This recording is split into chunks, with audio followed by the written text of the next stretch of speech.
podkovičníka sa rozhodli otestovať v Dunajsko-Stredskej nemocnici. Ojedinelá exotická huba rastie na strome a meno dostala podľa svojho tvaru. Keď ju v rámci štúdie podávali onkologickým pacientom v kombinácii s klasickou liečbou, dosiahli naozaj pozoruhodné výsledky.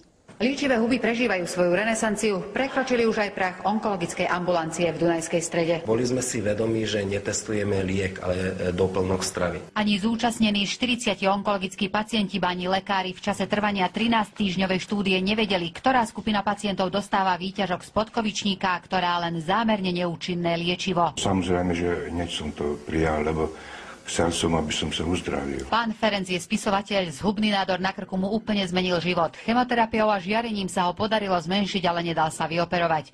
Aj on bol jedným, ako dnes hovorí sám s úsmevom, z pokusných králikov. Cieľom štúdie bolo otestovať, či liečivé huby dokážu podporiť onkologickú liečbu. Aby ten efekt bol mohutnejší, pozitívny, aby klasická onkologická liečba mala menej nežiaducich účinkov. Výsledky štúdie sú viac než zaujímavé. V skupine, kde užívali podkovičník a súčasne onkologickú liečbu, nemali sme vôbec žiadne akútne komplikácie, kým v druhej skupine, kde celú dobu brali kukuričný škrob, sme mali plno komplikácií. Lepšiu náladu som mal, chuť do života, som spisovateľ, začínal som písať pri tom básne. Skutočným prekvapením aj pre samotného lekára bol prípad pána Ferenca. Mesiac po ukončení liečby pri kontrolnej magnetickej rezonancii sme nezistili ten pôvodný tumor. Výsledky z Dunajskej Stredy sú len náznakom, ktorý môže pomôcť ďalšiemu výskumu spojenia klasickej a alternatívnej liečby. Ako